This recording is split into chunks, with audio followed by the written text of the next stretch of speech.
Yes, we are live on YouTube.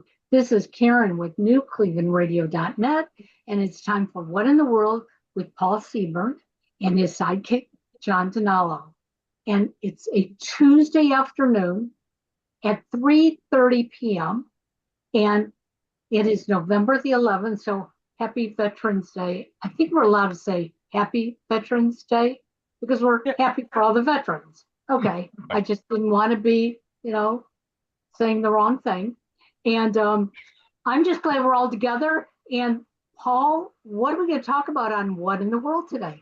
Well, we're going to talk about whether we should say happy or not on Happy Veterans.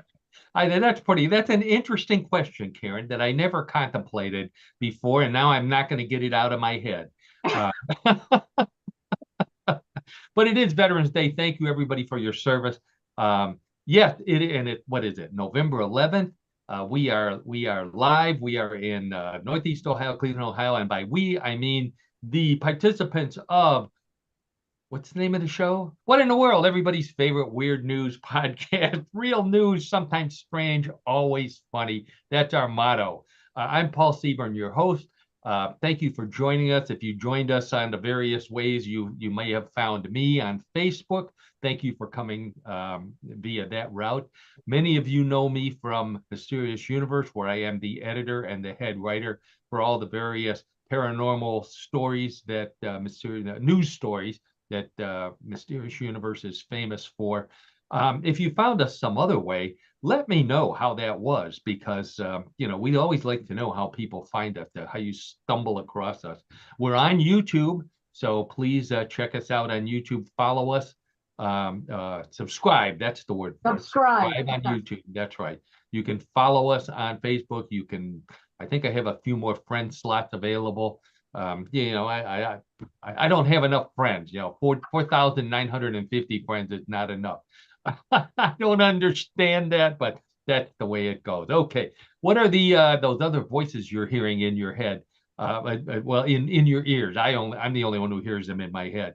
The first voice is Karen Hale, our producer, co-host, media mogul at newclevelandradio.net, which is our platform. Visit us at newclevelandradio.net. Check out how to download our podcast, all of the other great podcasts that Karen hosts on the platform. And then check out Yes, I Can Coaching with Karen, which is our sponsor.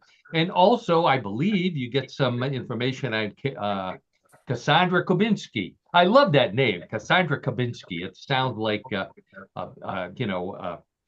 mystery novelist heroine.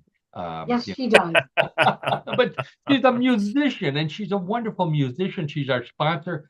Uh, Check out her YouTube video of Both Sides Now by Joni Mitchell. Really a beautiful rendition of already a beautiful song. So check that out, and follow Cassandra as well, because she could use more fans too. And then that other voice in your left ear is none other than my old buddy from our college days, our co-host, the host of What in the World of Sports with John Donalo. You know him as John Donalo. Hey, John, how are you? Hey, Paul, Karen, and audience. I'm doing well. It's a snowy day in Cleveland. It's a cold day, I should say, not snowy like it was yesterday. But it's good to be in the 3:30 time slot on Tuesday afternoon, where we Yeah, normally are. So it's sure, great. that's right. Otherwise, John would be taking a nap. And Good chance of that happening. Exactly right. for those of you who are regular listeners, we always talk for a minute here at this point of the show about what kind of Cleveland sports paraphernalia John has on today. John has no Cleveland sports paraphernalia on today. That is a statement That is about a state. Yes, it is, Paul and the Karen and audience. state of Yes. sports in Cleveland. We don't even I, want to touch baseball. Let's stay away from that. Football, we'll stay away from that. Although the Cavaliers have won 4 out of 5, so Yes, again, they have. props to them. They're playing well overall. Yes. That's right. And John always has a sport for us coming up, so a weird sport. But I Yes. have one as well, not a Cleveland sport, but an Ohio sport that everybody in Ohio follows. So you'll know it when we get to it. But what else do Great. we have here on What in the World this week? We've got some great stories. I always say this every week. How can we top the weird stories that we had last week? And then I'm sitting here putting the show together, and the stories we have top those by a mile. So we've got bear BEAR necessities from Japan. Wait till you hear about this, how they scare bears away. Um, here's our sports story: a Buckeye world record from Columbus. I bet you don't know about this one, John. Yeah. No, I'm waiting with bated breath to find out what it is. For our food fans, ancient burgers in Australia. And then we've got lions and tigers and bear pets from England. Interesting story there. Toy cars that are good enough to eat, but they're not hot, like Hot Wheels. These are cold wheels. But they're really strange, and they look like that you could eat them. Plus, we got more odd news. We've got world records. I got a bunch of world records this week. We've got trivia. John, be ready. Get your trivia hat on. Okay. John's got a sport for us, and wait till you hear this sport. I've never heard of it before. It is wild. So check it out. Then, of course, before we sign off, we always play Bluff the co-host, everybody's favorite weird news game. So let's get started right here with, we'll start with the sports stories. This is an upbeat sports story for our fans in Northeast Ohio and in Ohio. And on a personal note, especially for Karen Hale, because it's related to her son, who is a employee of this particular school. And while I'm thinking about it and jabbering away here, let me get some of our photos up here. I want to note for those of you who are listening, and we appreciate you listening, doing whatever you're doing, walking or exercising or just laying on the floor with your headphones on. Thank you for doing that. But those of you who watch on YouTube get the extra advantage to see the photos that we have that go along with the stories that we're talking about. So one of those, we don't talk about this one enough, is my book, What Would You Say to a Naked Space Alien? Been out for about 9 months. It's available on Amazon. You can also find out more about it on my website, paulseaburn.com. So please check that out as well. Now, the Buckeyes. So we're all Ohio State Buckeyes fans here. Even the Michigan fans occasionally will root for the Buckeyes, and especially as we said, with the way the rest of the Cleveland teams are playing, the Buckeyes have the best record of all the teams that we just mentioned. So that's why we're going to talk about them. And this is a world record for Ohio State. The Ohio State University celebrated the 60th birthday of its mascot, Brutus Buckeye. Believe it or not, Brutus Buckeye has been around for 60 years. So how did they celebrate? Not by cracking his head open, not by baking a big cake in the shape of a Buckeye. Here's what they did. They got almost 2,000 people together, and they wore pointed party hats, and they set a world record for the most people in pointy party hats in one location to celebrate Brutus's birthday. There's Brutus right there with his happy birthday party hat on. Here's some of the 1,923 people who got together and put on party hats. They set a second record when 1,923 Wolverines were seen running from Michigan to Wisconsin to escape these people because they know they'll be coming. Well, they're no fools. Those people are no fools. No kidding. Yeah, that's right. You can see Brutus did not have a pointy hat on in this particular one. It was too small. The one he had on before was too small. They had one that fit his head, his giant head, but the Ohio Department of Public Safety needed it to block a freeway. So, if you look at Brutus, he doesn't look 60 from the front. But in the back, if you look at him in the back, the roots are showing on Brutus's head. So, they're definitely, yeah, I know, yeah. I'm sorry. Why? So you may be asking yourself, why pointed hats? Why would they do something like that? They're college students. They'll do anything for free beer. That's the reason. There you go. So when did this all happen, Paul? When did they celebrate this? This happened just a couple weeks ago. This is a fairly recent story. I just saw it on the news. It's only been, yeah. Brutus was invented in 1965. That's why it's 60 years. Um, they held a contest in 1965 to name the mascot. They said it was going to be a Buckeye, but they wanted a name for the Buckeye. So the number one name that they picked was Brutus. Number two was Beat Michigan Buckeye. Um, number three was Beat Michigan Buckeye, and also number four and number five. so, so there was a theme going on there, but number one was Brutus. So you may ask, is Brutus, now it sounds like a male name, but you can't tell from looking at the mascot. Is it a male or a female? Well, it's Turns got a out, mustache. pardon? He's got a mustache. Is that what that is? I thought that was a smile. I thought it was a mustache. No, that looks more like a smile. Oh, Yeah, I okay. think more like a smile too, Karen. Yeah, I you're think. right. Okay. Maybe his eyebrow was drooping really far down. I confused you. No, believe it or not, there have been females as well as males students who were wearing the famous Brutus Buckeye mascot costume. Um, but their identity is a secret. They don't reveal who they are. About 10 to 15 students try out every year to be Brutus Buckeye, and what they have to do, they have to compete to do the things that Brutus does on the field. If you've ever watched an Ohio State game, one of the things that is usually the deciding factor, Brutus stands on his head and spells out OHIO with his legs. Have you ever seen that, John or Karen? Oh, No, I'm going to say I haven't. As many games as I've watched, with Ohio State, no, I don't think I ever have. Yeah, maybe he only does it for the students, but that's the big thing. If they Oh, wow. so if you're one of the 10 to 15 they select as finalists, you better be able to do that.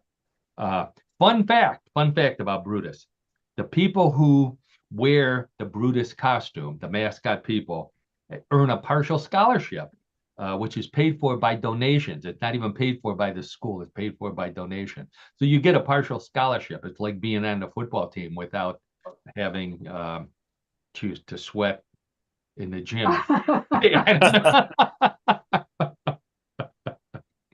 Okay, all right. So that's Brutus right there. Now we got another world record coming up. This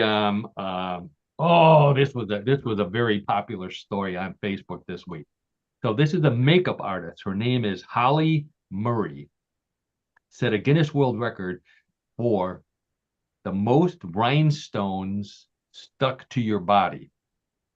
When she covered herself with, get ready for this number, head to toe, 74,880 individual rhinestones. And when I say from head to toe, I mean from the top of her head to the bottom of her feet. And I'll let your imagination run wild and all other places. whoa.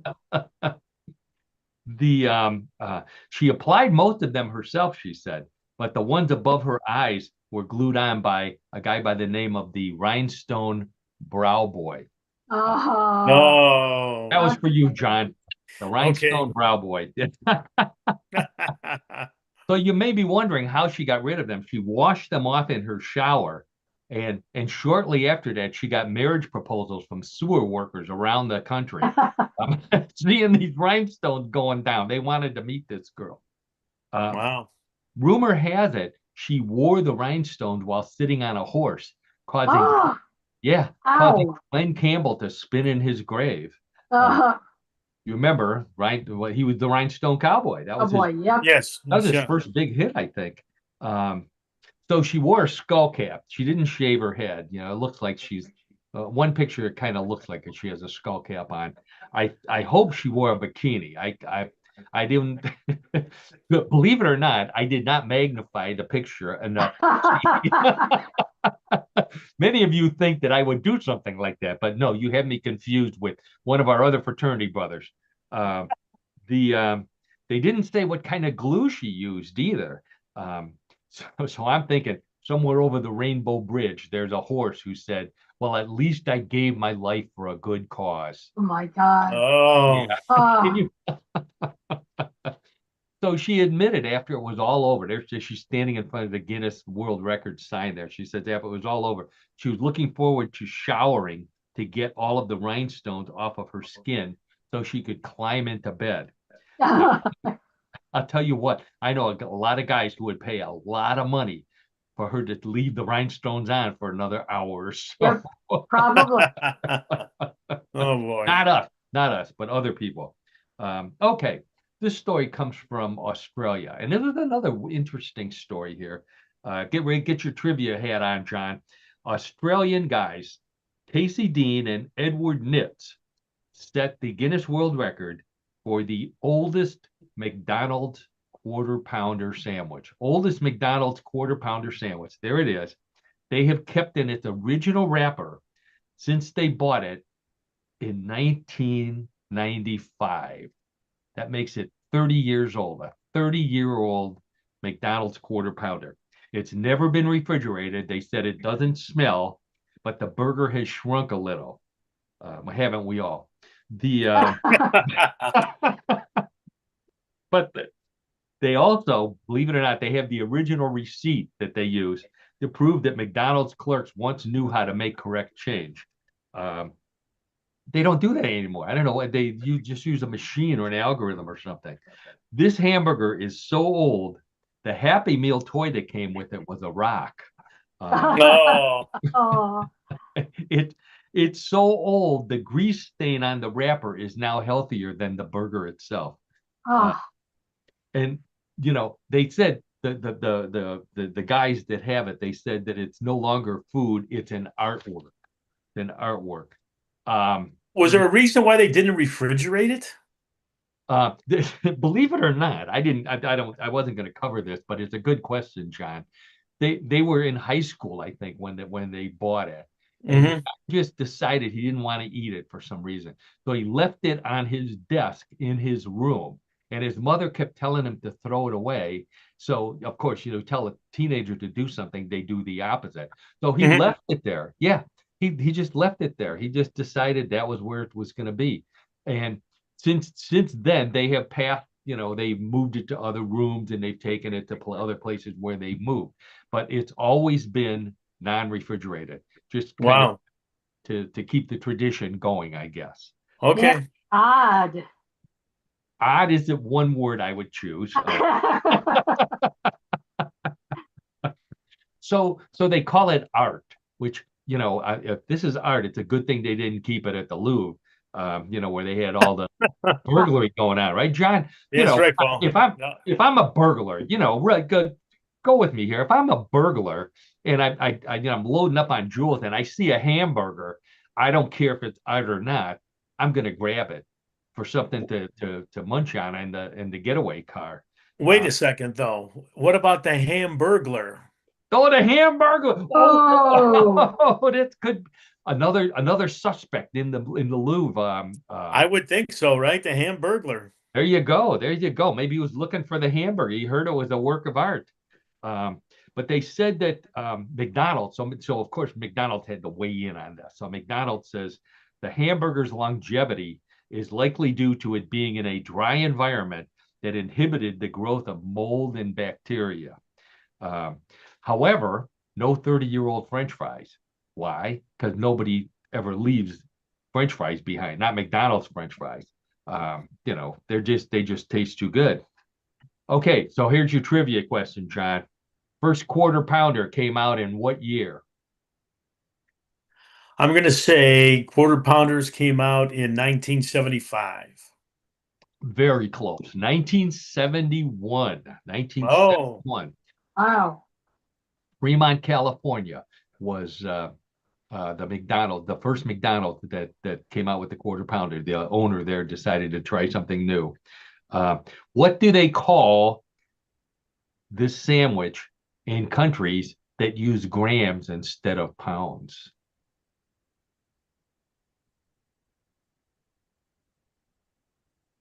We've gone silent here. I'm sorry. Should I use the line from Pulp Fiction? Oh, a John has Royale. never been that stumped before. No, but I was going to say, can I draw on the line from Pulp Fiction? A Royale, Believe it or Royale with not, cheese. yeah, some countries actually call it the quarter pounder, but the most countries that use grams call it the royal burger, Hmm. or the Poland, Hungary, and Poland call it the McRoyal. Uh, uh, I guess that's a little McDonaldish. It's 120 grams, by the way, John. So it would be a 120-gram burger. Uh, Okay. you wanted to get really technical about it. Hmm. Um, so, how well do you know your McDonald's? What else is on a quarter pounder?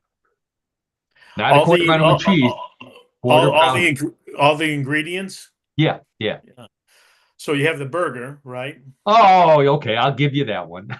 Okay. Onion, pickle, tomato. I mean, I'm sorry, onion, pickle, mustard, ketchup.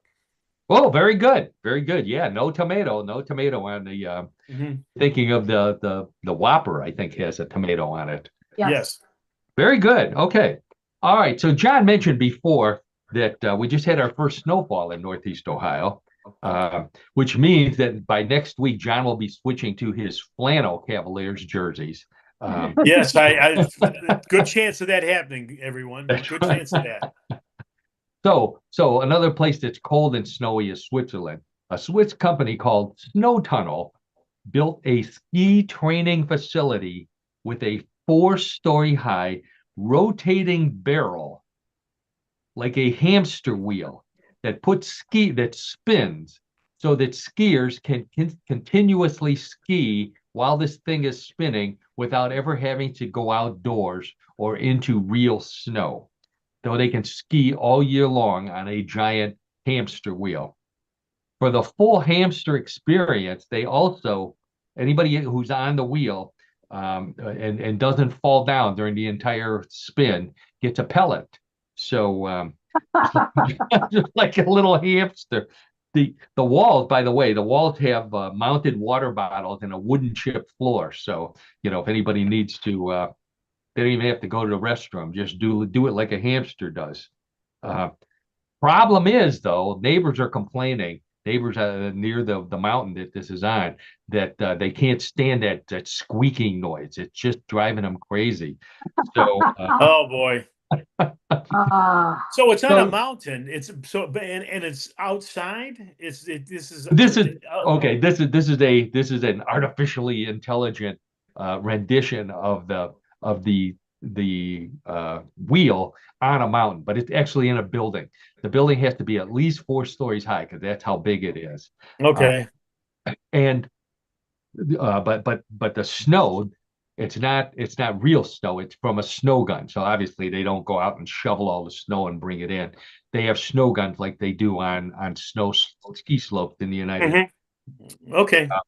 But snow also falls from the ceiling. So as it spins around, snow starts falling down on you. So it almost looks like it's snowing, um, like an amusement park for people who live on the mountain. I guess I don't know. what happens when you get to the top? Like, don't you feel like you're going to fall? Well, you would, Karen. I'm not sure that you could actually get to the top. Eventually, you Oh, slide down, unless you didn't wax your skis very well and they stuck to the wheel. And then, then it's a completely different experience where all your got change it. falls out of your pockets. Yeah. Um, I don't know. I don't know how high they can go up. I'm guessing that depends on how fast the wheel is spinning, whether they can go more than halfway to the 90-degree part, or the 270-degree, depending on which side you're on mathematically. Got Uh, it. Okay. but I don't think that you could spin all the way around. Maybe, yeah, not if you fall down and you grab on real hard to the ground, maybe you do that, Oh man. or stab your ski pole into it. Oh, Um, this is we'll have to do more investigation into this, John. Uh, Okay. Sure. Good idea. and this could be a future sport. So it was originally that I said they used snow guns. Originally, this is good. They used an ice-based glycol cooled surface. So it was slick. It was like a skating rink. Um, in fact, that's the way they described it. It was more like a rolled up skating rink, which you could play hamster hockey on this. Um, which which Wow. John, I think that would be a great sport for What in the World of Sports, hamster hockey. Let me see if it's even exists. Maybe it Check does. it out. If not, maybe we can open the Yeah. first franchise in Cleveland. Uh, Okay. Okay. okay, so this is the kind of thing that people with too much money participate in. Here's another one. This is in Austria. So Austria, another mountainous country, right? Sure. John, find Austria on your globe over there. Be Is happy to, an Paul. ocean on There it any is. border? Here it is. It's right. It's Austria. It's again just near Italy and near Germany. Sure. Yep. But it's landlocked. Isn't it landlocked? It There's is no, landlocked. Yes, it is. yeah, As I see there's it. Yes. no ocean. Okay. So No, people in no. Austria want to surf, believe it or not. So this guy, he's an Austrian surfer. He set a Guinness World Record for the longest time spent surfing one wave for a male when he rode aboard a surfboard for 8 hours, 5 minutes, and 44 seconds on a wave making machine. So he never moved. The water whooshed underneath him for 8 hours, and all he had to do was stand on it, and he gets a world record for the longest surfing on a wave machine, 8 hours. I, you know, Shouldn't there be an asterisk to this? a really huge asterisk, John. The people in Fiji are so mad they're planning to start a war with Austria. This Oh boy. this should not count as surfing. And look at the guy. He's holding a bowl of soup. Is that what that is? Is a bowl of soup? Yeah. Wow. Somebody gave he was able to kind of move himself close to the edge, and people would hand him food. So somebody handed him a bowl of soup. So Campbell's, of course, is coming out with, to commemorate it. They're coming out with the Campbell's pool noodle soup. No. Yeah, I know. Ah, So this wave machine is at a river surf park. You can see the sign back there in the Alps. The only place in the world where surfers yell, they yodel instead of yelling cowabunga. Oh, So he took no breaks. He took no break. He didn't go to the bathroom, which I find almost that's astounding. That's an astounding yeah. statistic, if you ask me. Other than eating with the bowl of soup, not going to the bathroom for 8 hours. So you got the greatest mountain, the Alps. They're living in the Alps, the greatest ski mountains in the world, and they want to surf. They want to surf. I Well, don't I think it goes into the category, and Karen, it goes into the category of it takes all kinds. takes yes, all it kinds. does. That's right. And I stick by some people have too much money. You know, I agree. you know, I agree. so how boring is this? Just he said he would do exercises. He was doing back, he was kind of bending, so his back didn't get stiff. But I mean, it's boring. You're standing in one spot for over 8 hours trying not to fall over. The only thing I could think of that's the same is being in a bar on St. Patrick's Day when you're standing for 8 hours trying not to fall over.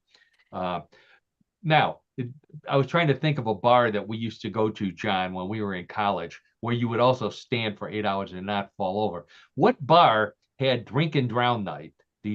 Oh, that was the Mad Hatter. A Mad Hatter. Okay. Did they also have 10-cent beer night or penny No, beer?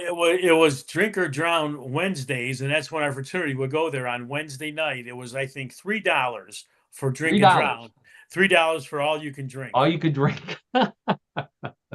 Drink and drown. That's right. They're 8 hours standing without falling down. Mm-hmm.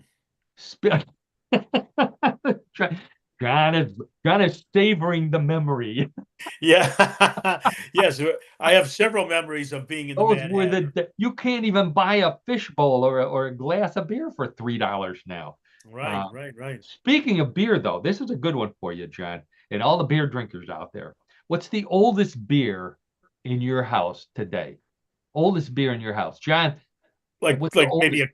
Like maybe about a couple years older, a couple years ago, A couple something years like ago. that. Yeah. Will you ever throw it out or will you drink it? Uh, Probably drink it. Drink it. That's right. If it, I was I gonna had to call put a you lot on of that. thought into that. Probably drink it. Don't want to waste it, Of right? course you're gonna drink it. Everybody ignores the best used by on beer. The beer is Hmm. beer, right? Oh, sure. As as proven by this guy, his name is Dougal Gunn Sharp, who lives in Edinburgh in England. He founded a brewery, the Innis and Gunn Brewery, and he owns a bottle of beer made in 1875. Whoa. There you go. As proof, you can see the cap says Arctic Expedition 1875. Why does it say Arctic Expedition? Because this is a special bottle of Alsop's Arctic Ale, which was brewed for crazy guys. There were no women on these expeditions who were trying to reach the North Pole. And they didn't take, quarter pounders with them. They didn't take, they took beer of all things. They took beer. Um, so this is the bottle of it. Somebody found some. It was not opened. I don't know where they found it, and he paid $3,000 for it. Um, and he's going to open it up, and he's going to make his modern version of this Arctic Expedition beer. But why would you take beer to the North Pole, you might ask? Yeah, why? Yeah, but I mean, I can think of plenty of other things that would warm me up before a cold bottle of beer would at the North Pole. Um, but they said that beer at that time, especially this stuff, was more like a food than an adult beverage, and it Huh. was thick. Yeah, if you've ever been to a brewery, when they're done with those giant barrels, there's a tap on them, just like everything else, a bigger tap, and they pour it out. They said that to get this beer out of the kegs, out of the barrels, they had to use buckets, and they took buckets and then they poured from the bucket into the barrels, and then they capped it off. So it was really thick. It was a meal and a drink all in one. Wow. Yeah, packed with unfermentable sugars to stop the freezing in polar temperatures. So unfermentable, whatever that means, they didn't, but it's still there's still an alcohol content to it. Um, the the alcohol strength was 9%. That's what they said, and the calorie content was 6 times the calories of your average beer. So even if we've got Miller Lite and stuff that's 100 calories, so it's at least 600 calories in a 9% beer. Yeah, how about that? Uh, Wow. so they asked him if he was going to taste it before the old stuff before he made the new stuff, and he says, "No. What do you think I am? A college student, um, a Oh, fraternity member?" So they're going to unveil it at the Innocent Gun Tap Room later this year, which is the year's almost over, so it's coming soon. hmm. Yeah. John, if Interesting. you're interested, we'll get you a bottle. Um, Yeah, so let's look into this. yeah, yeah. Let's look at that. There's one we should look into. So while we're in the UK, here's another story from this one's from Ireland. Yeah, John, spin the globe. Where's Ireland on your globe over there? Oh, Ireland is right up Oh, here. that's in the ocean. That's where they should be surfing. Well, no, but it's right here. It's right, contiguous to the England and what have you, That's right? And right. Scotland, North right? For Sea. Isn't sure. that the North Sea up there? You could probably Yes, North ski. Sea's right there. Yeah, Yes, you could yes, surf the North Sea. sure. Okay, so my people who know me from Mysterious Universe, one of the paranormal stories we like to talk about is ABCs. ABC stands for Alien Big Cat, and this is a big thing in England where people have for decades now they've been seeing lions and tigers and panthers all over England, but no one has caught them. So they're not native to England. John, do you remember when we took geography class? Was there we never learned about lions and tigers in England? No, I mean, well, those are in Africa, In obviously, Africa, right? yeah, other than Right. in zoos, that was it. Sure. Sure. So there, people are seeing these things all over the place. So to the point where there's alien big cat organizations that where you register your sighting and they go out. It's like looking for the Loch Ness monster. They actually go out and they survey it, try to find a scat or feces, bones. They don't have any proof yet, but it won't go away.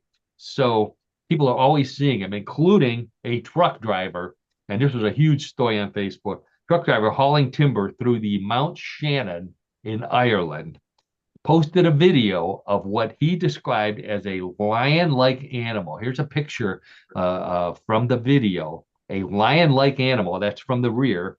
Uh, he saw it in the woods.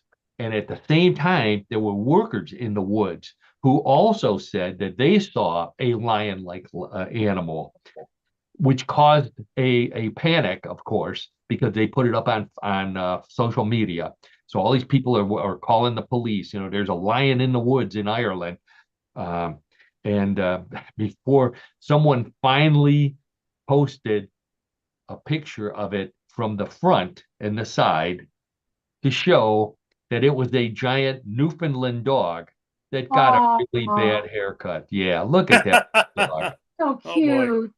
Yeah, well, half of it is cute. I mean, the head, they shaved his entire butt except for a ball of fur on his tail and a mane like a lion.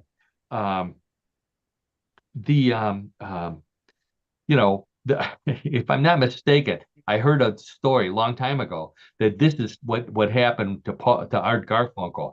It's he got this really bad haircut, and Paul Simon noticed that people paid more attention to Garfunkel when he had the bad haircut than he didn't. So he said, "Hey, Artie, keep it. You can't sing." Wow. John, here's the proof. The proof. The original title for Bridge Over Troubled Waters was Like a Hat Over an Ugly Haircut. I never heard that before. But there you go. Remember that for your next trivia night. Okay. Okay, the, sure. the pet groomer who did this sent out a message to other pet groomers that don't use this particular YouTube video that says, here's how you cut a Newfoundland, because it's not correct.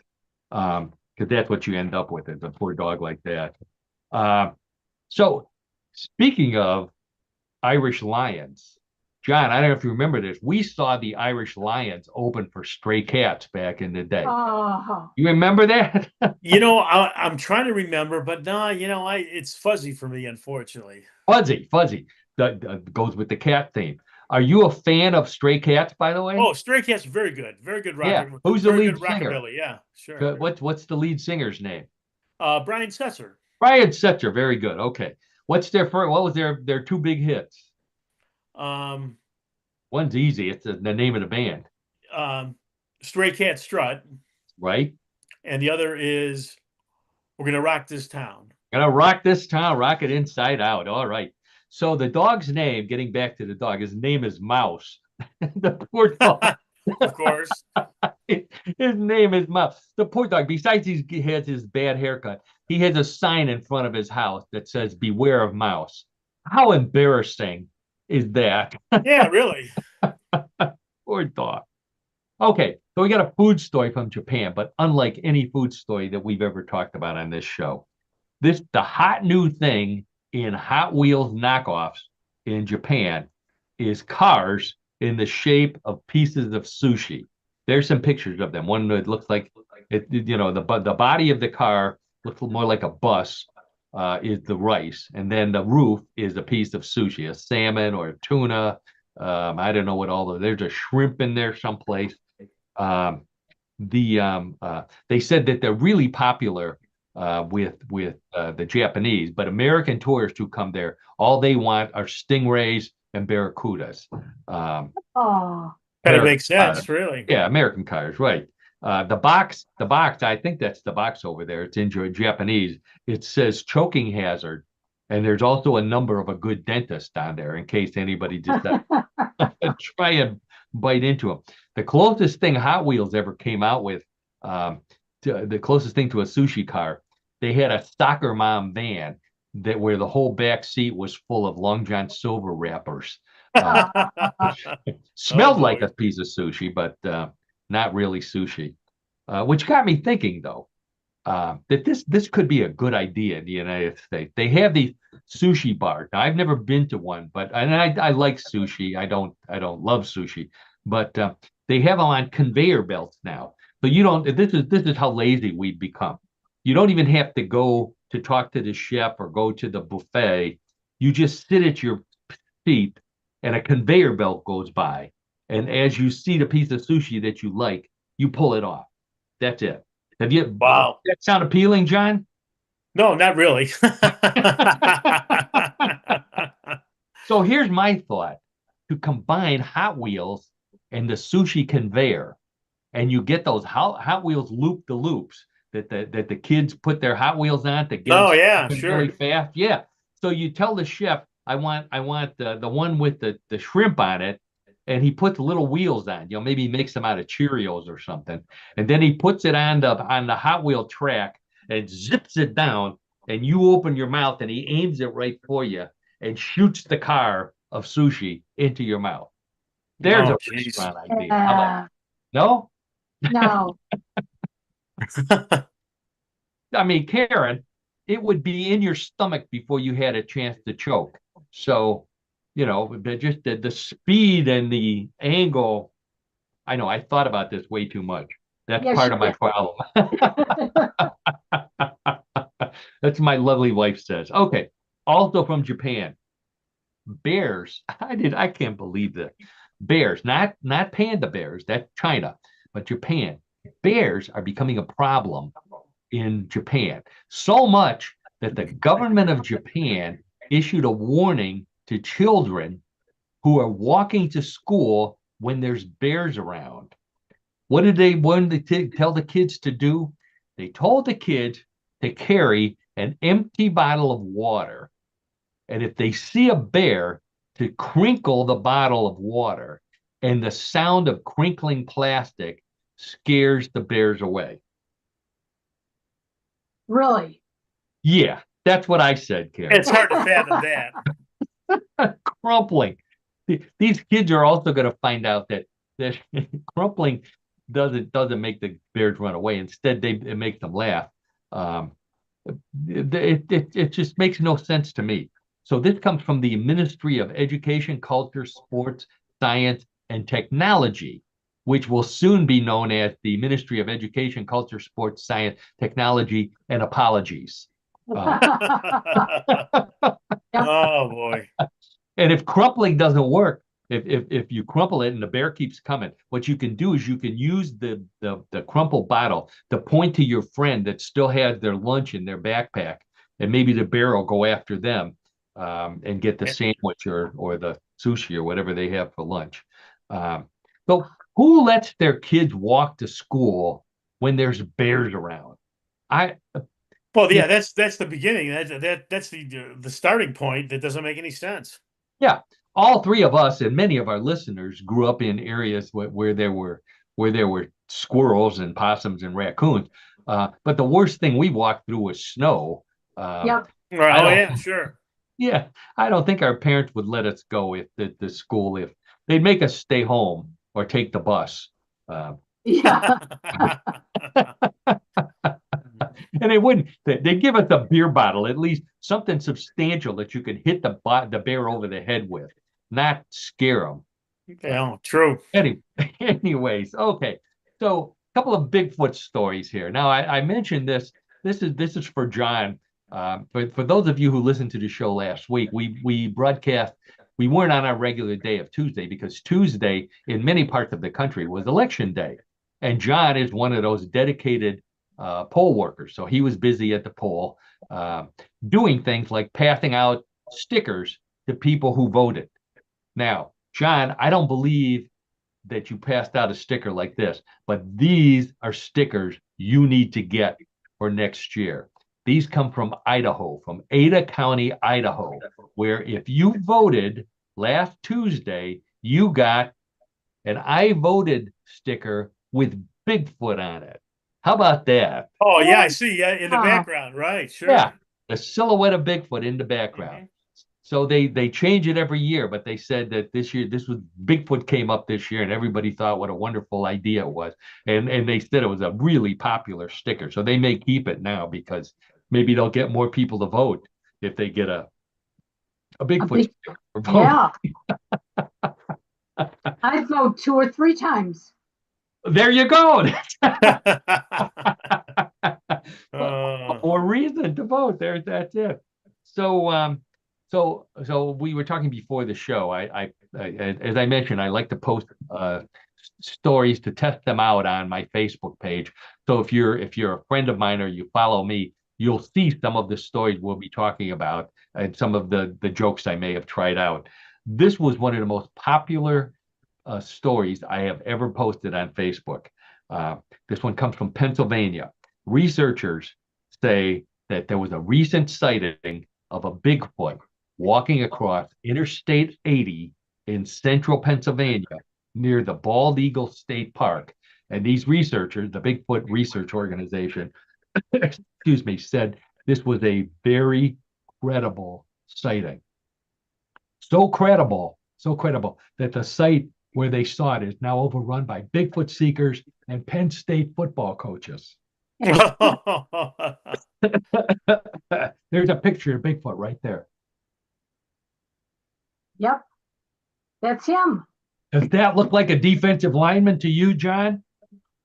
could be big enough to be one, I think, right? I Wow. think the Browns would love to. In fact, the sighting was so credible. They said it was like 9 feet tall. Aaron Rodgers from the Steelers said that he offered a cut of his salary and a lifetime supply of magic mushrooms, which he happens to have, if this, if this Bigfoot knows how to block. So, Wow. Bigfoot, if you're listening out there, see Aaron, care of Pittsburgh Steelers, losers of their last game, by the way. Yes. Yeah, so they need help, right? Oh, The yeah. Yeah, I read the report. The witness said that it was definitely not a bear because they saw it pooping in the road, not in the woods. So Ah, obviously, obviously not a bear. But he said that what shook him up the most was the way the creature moved across the highway, not quite jerky like a sprinter, but fast and smooth, almost like it glided across the road. Wow. Yeah, they said it was across the road in like 3 seconds. So, which makes sense. Bigfoot's an intelligent creature. He didn't want to get hit by a car. Um, the Browns could use an offensive lineman like this Bigfoot right here. And you know, if he can catch, he could play tight end too, right? Yeah. Yeah, you would think. In fact, Bigfoot could make the Browns and play at any position at this point in time. Yeah, probably. Kicker, yeah, yeah, long snapper. Bigfoot comes in. All right, well, that's my sports segment for the show, which means that it's time for What in the World of Sports with my old buddy John Donalo. So, regular listeners of the show know that John and I met in college, freshman year, probably the second day of class. We became fraternity brothers. We've been friends ever since. John knows more about sports than anybody I've met, and so when we talk about sports, I say, John, I need a sport that fits the motto: what real sport, sometimes strange, always funny. John always manages to find them. Sometimes they're more strange than funny. This one, I think, the needle is pointing in the funny section, right, John? Tell Oh, us I what. believe that 100%, Paul, and Karen and audience. Thanks for the introduction. Thank you. So, our sport this week is very unique, and I'll wager it's one that you've probably never heard of. The name of this sport is disco soccer. Let me explain. Disco soccer is also called disco foot. It's an exciting game that incorporates soccer with dance. Forget about the masculinity in professional soccer. In disco soccer, players are busy dancing. Now, this game follows the basic rules of soccer, but with some choreographic elements included. Players need to dance in order to move on the field. there is no running that is allowed. No running. No running. The aim No of running. They have to dance everywhere they go. That's right. Wow. The aim of this sport, or the aim of the aim of disco soccer, is to score goals while dancing to the rhythm. Now, the fans cheer the goals, but get more excited by the dance moves of the players. Disco soccer originated in France by a dance company called Ballet de la Reine, whose dancers play disco soccer during various tours that they make throughout the country. A disco soccer match features two teams with 12 players each. Both males and females play on the same teams.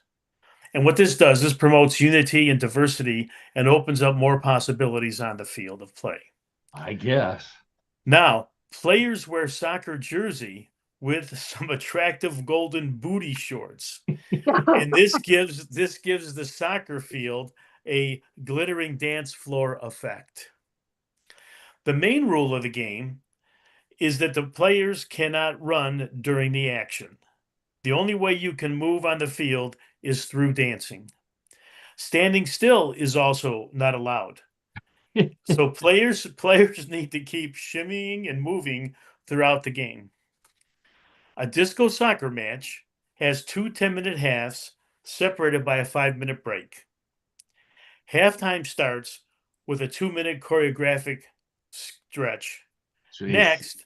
Next, each team is awarded artistic scores by a team of professional judges. The Oh, maximum point given per team is 6. And these points are then calculated with the final scores at the end of the second half. If a team gets higher scores from the judges for their superb dancing, they can possibly win the match even if they have not scored a goal. wow. So when it comes to scoring, it is not just about making goals, it is how you finesse the goal that matters. The judges take into account dance, creativity, and finesse with each goal that is made. Wow. So to summarize, disco soccer sounds like a great sport, even if you don't like soccer or disco. All it needs now is a pro league with a team owned by John Travolta and some soccer disco songs like Jive Kickin', How Deep Is Your Goal, and Staying in Bounds. Oh, staying in bounds. Wow. Oh. I'll have to say that I did get an assist on the closure from Paul. So let everyone know that. It wasn't just me. Paul had a very important hand in closing closing that story out. That is the funniest sport I think you're right. Be like banana baseball and disco Yep. football, Yeah, right, sure. disco soccer. Yeah. I love the shorts. I love the shorts. The Yeah. shorts are unbelievable. They're just so cool. And the best part, you said they have to be dancing all the time. They can't be standing in one place, which means that the kind of dancing that we did when we were in high school would not be allowed. No, that wasn't. If you called that dancing, that was really a stretch. That was I a don't stretch think of it was. Yeah, imagination there, yeah. for sure. And all and you have both men and women on the field at the same time. I think that's Sure. a clever idea right there. Sure, sure. Like and ballet, yeah, obviously ballet lends itself well to soccer. Look at these guys look like they're in Swan Lake and they're Yeah, they're exactly. Yeah, right. Yeah. tied together, yeah, guarding the goal on a free kick or something. This is unbelievable. This is a cool sport. I think we could do this sport. This would be a popular sport in the United States. Certain cities. I don't know if every city would get into it. I think you and John would be great at it, especially in those gold shorts. Oh, the goal. Oh, yeah, that's right. We have many pairs of gold shorts. John and I go to Walmart together on a regular basis. Peru, the gold short section. As I said in the story here, they refer to them as golden booty shorts. Golden So booty shorts. That's right. I think that's also leave that John's to nickname. everyone's imagination on that one. Yeah. Well, I thought that was it. I had never heard of a sport called disco soccer. And then I started thinking, John, back to our days in college, back to the fraternity. I seem to recall another fraternity challenging our fraternity to a game of disco soccer. Uh, I don't remember that. You have to help oh, help you don't remind me on remember that one. that? It was very obscure. But you played a big part in it. Uh, because John and I were put in charge of the sport, as we always were, being the youngest members of the fraternity, and so we didn't really know a whole lot about disco, but John knew about wrestling. We didn't know anything about soccer. John knew a bit about wrestling, so we decided we would change the sport to disco wrestling, and we ended up challenging them to disco wrestling. Now, John was a big fan of this wrestling tag team by the name of the Love Brothers, and they used to dress like disco wrestlers. They had these beautiful paisley tights and jewelry and stuff. So this was John's model, and John found a uniform, a disco uniform for me. Here's my disco uniform for disco. Oh, very Yeah, cool. I thought I looked pretty good. I was definitely in Yeah. better shape. And here's John. John looks John's disco outfit. He's got some sort of gold furry vest on and a hat, and so we thought we had it. We were set. We were going to win this hands down. And of course, the other fraternity, I think it was the Beta Taus, they had a ringer. Look at this guy. Oh, look at him. He Wow. brought his own disco ball. Yeah, he brought Oh, geez, that's the right. I mask. remember this now, Paul. I remember this. Now that I see the disco ball, it all comes back to me now. Or a mask. He had his own disco ball. Yeah, we got wiped out. So that was the end of that. But we all had beer afterwards. We didn't even look to see how old it was. It didn't matter. We drank it. We had a good time.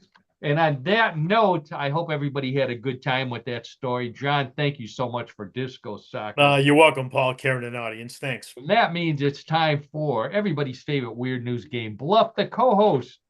So we have regular listeners who can't wait for Bluff the co-host. They want to get rid of all the other stuff and just do an hour of Bluff the co-host. Forget it. But 5 minutes is enough. So the rules of Disco Bluff the co-host are simple. Disco Bluff the co-host. I have 3 stories similar to the ones that we've been talking about all afternoon. One big difference: those stories were real. These stories may be real, they may be a bluff, and it's up to John, Karen, and those of you playing at home to decide real or bluff. Wagering is allowed. This isn't the Cleveland Guardian, so you can bet all you want. John and Karen, hands on the buzzer. Let's get right to story number 1. The big bad burglary of the French crown jewels from the Louvre in Paris last month has not been solved, and the jewels haven't been recovered. So other museums and heritage sites in Europe are beefing up their security, including at Stonehenge in England, where the management is installing more security cameras and giving security guards hostile reconnaissance training to make sure no one steals the stones. Sure, the stones weigh 30 tons each, but you can't be too careful these days, especially when the henge is worth an estimated $75 million whole and even more in pieces. If you're planning to visit Stonehenge, make sure you leave your large bags and backpacks at home, and don't carry your special Swiss Army knife with the optional hammer and chisel. Okay, so people at museums and heritage sites in Europe are so in a panic mode because of the big robbery at the Louvre that even Stonehenge is worried about people stealing the stones. Real or bluff? Karen, we'll start with you. Well, as John always likes to say, anything is possible in this world.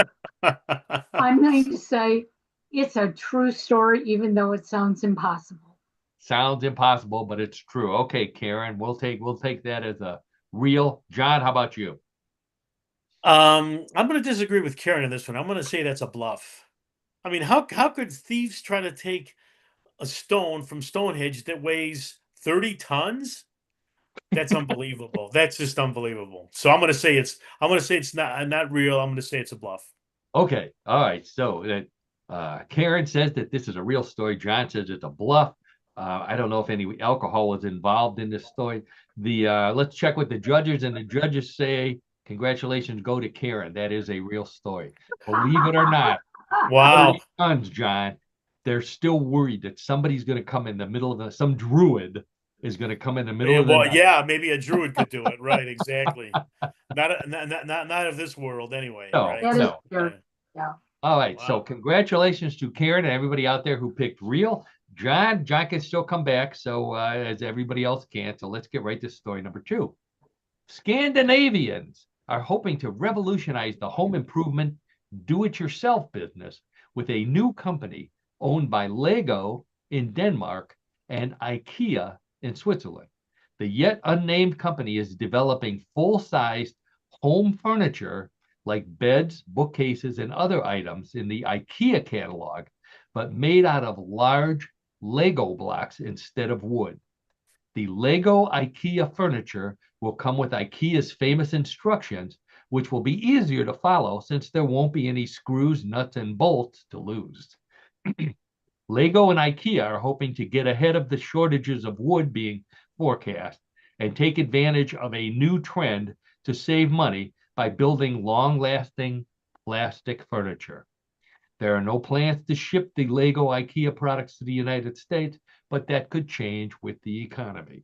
Okay, so in Scandinavia, Lego and IKEA are joining forces to make giant Lego block furniture that you assemble yourself. Real or bluff? John, we'll start with you.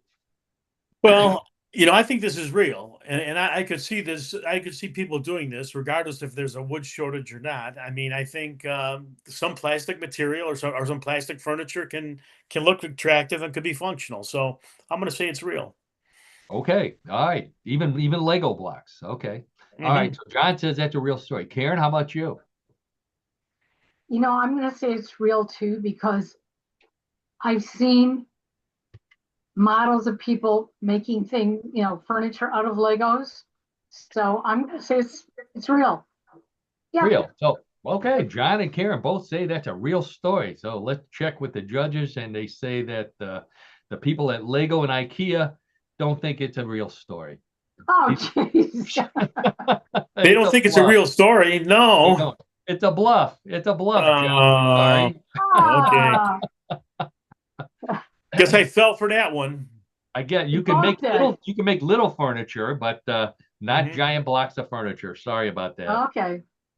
Wow. Okay, so that means that the score is still 1-0 with Karen in the lead, but points are double in round number 3. John can come roaring back with incentive because he doesn't want to be studying for another week. So let's get right to story number 3. One of the leftovers from the 2012 Summer Olympics in London is the Velodrome, which is now a popular venue for European and international cycling events.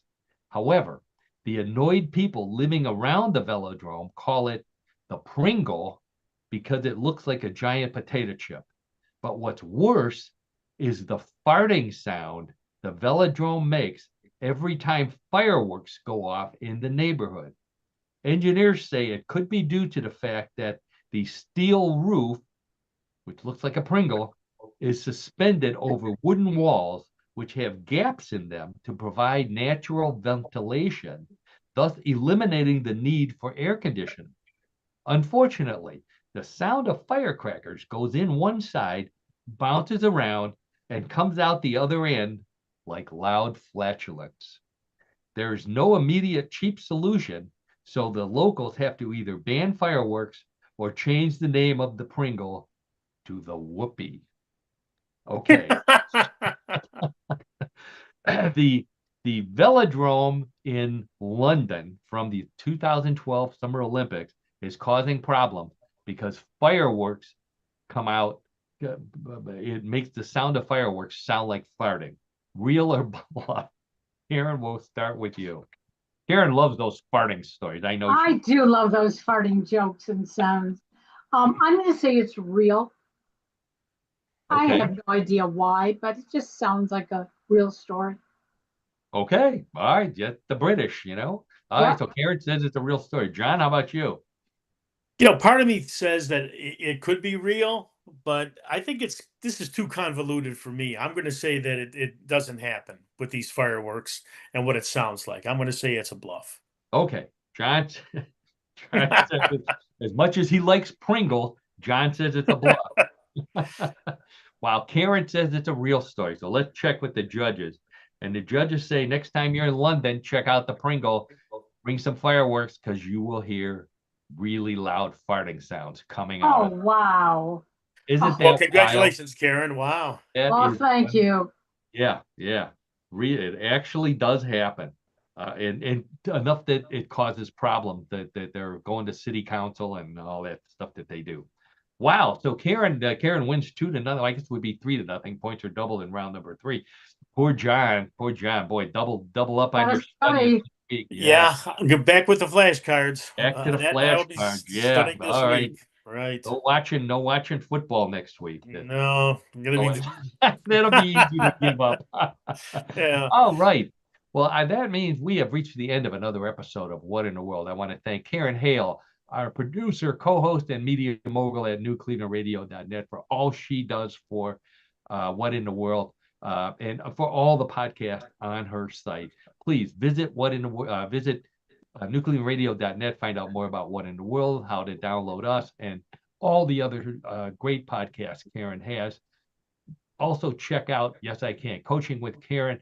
Check out the great motivational sayings and essays that Karen publishes on Substack. But very, very interesting, very, very eye-opening kinds of things. So please check that out as well.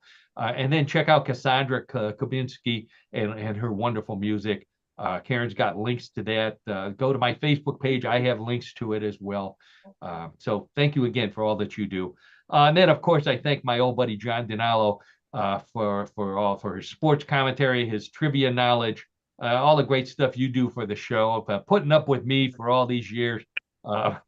It's okay, Paul. It's a lot of fun, and just enjoy. You keep coming back with disco soccer sports, and Yeah, that's a pretty unique one, and as you say, Paul, leads on the meter towards funny. It's a funny sport. There you go. Really There you is. go. And of course, the most important people in our world are those of you listening to the show. Thank you so much for tuning in every week, for downloading the podcast, for watching it on YouTube, however you partake of What in the World. Thank you.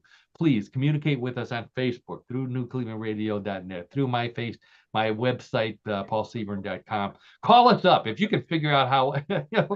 Send us an email, do whatever you can. Let us know that you're listening. If you got any suggestion, good old Marion always sends me stuff on Facebook.